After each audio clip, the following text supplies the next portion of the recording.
Okay, guys, today we are talking about slope and rate of change.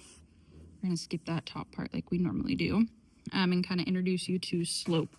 So, when a linear relationship is graphed, the slope is a value used to describe the steepness of the line. Okay, the slope is the ratio of the vertical change, which is up and down, compared to the horizontal change, which is left to right. Slope is equal to the rate of change. So if a question asks you find the rate of change, it's asking you to find the slope, okay? So let's talk about types of slope. We always read our graphs going left to right, okay? So we're going left to right. You can tell that this one is increasing all the way up, right? It's going up when we read it left to right. That is a positive slope. In this case, we go left to right and it's going down, it's decreasing. That's going to be a negative slope. Okay. All the way across, like a horizontal line, is zero slope. And a vertical line is undefined. Okay. Now let's talk about how to find slope from a graph specifically. So first you're going to choose 2 points. In that case, you're choosing what I call 2 pretty points. So you want to pick 2 points, any 2 points that cross directly on X and Y values. You don't want one that's like in between values because it's kind of hard to estimate sometimes.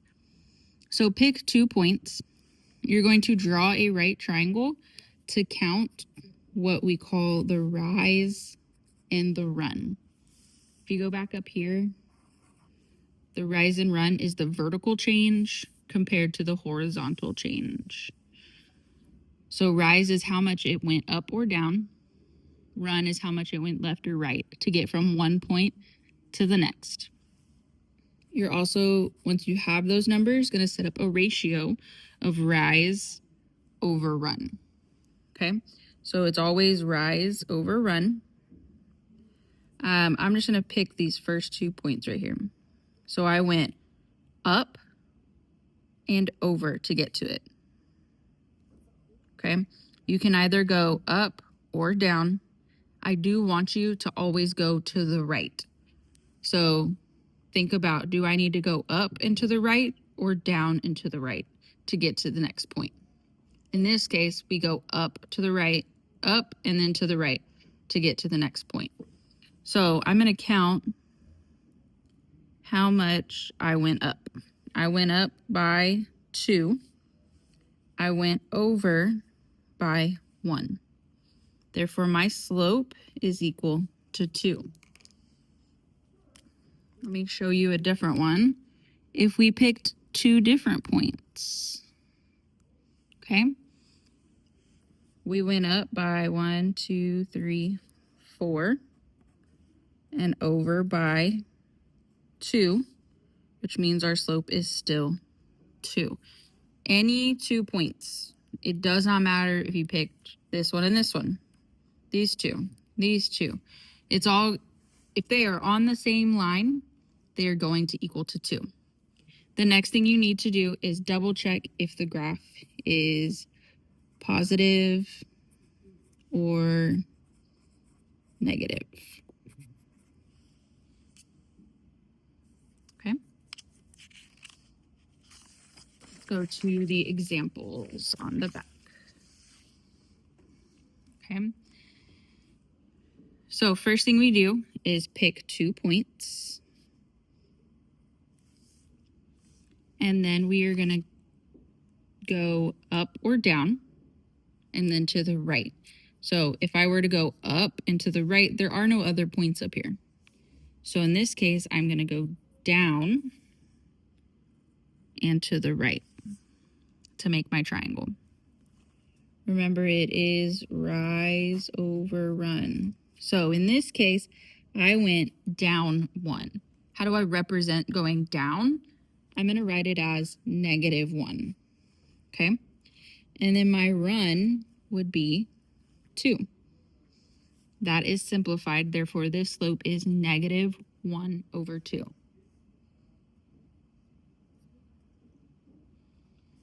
Number 2, we should know already from our table up front that the slope is going to be 0.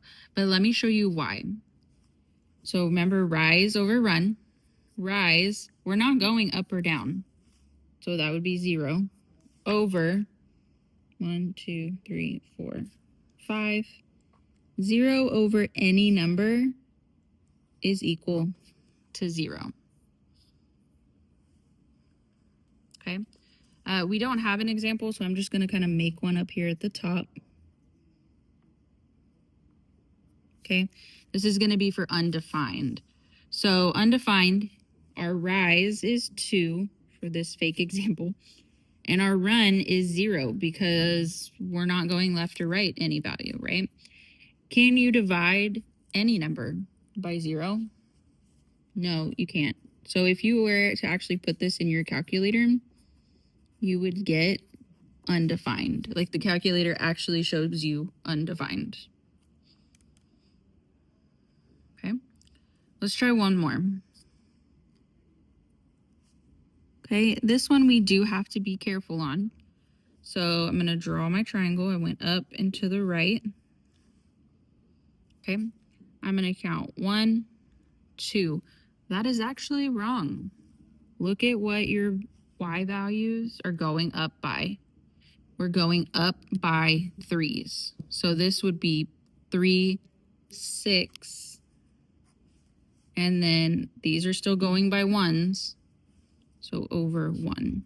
So my slope here would just be 6.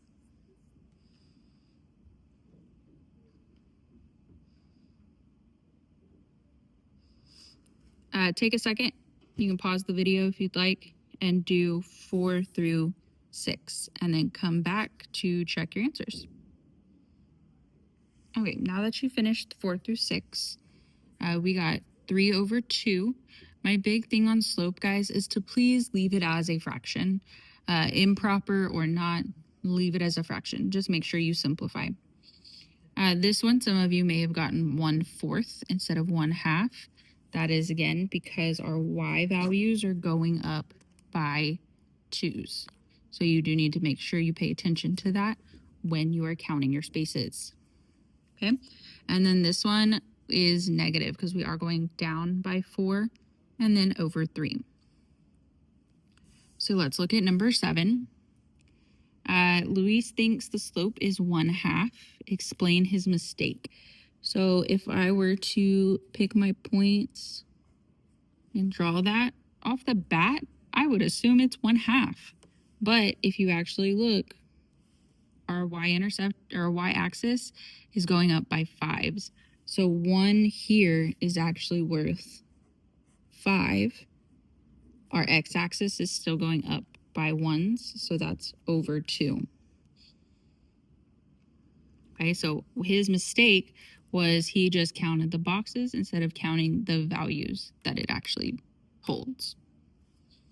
Okay, and then number 8, the graph shows the linear relationship between number of bagels a bagel shop has remaining and the number of customers served so far that day.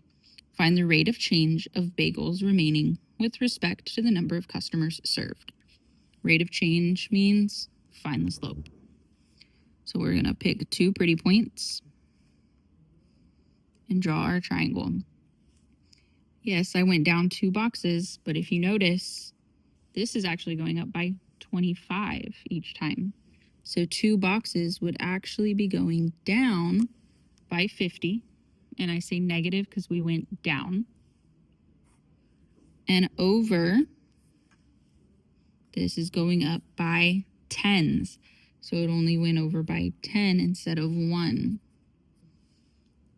Negative 50 over 10 is the same thing as negative 5.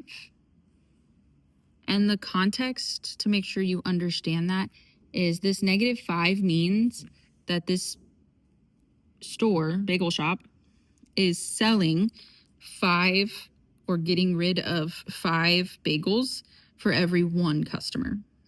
That's all that slope means. So they started at 250, and every 1 customer they have, they're going down by 5 in how many bagels they have because they're giving away the 5 each customer. Okay.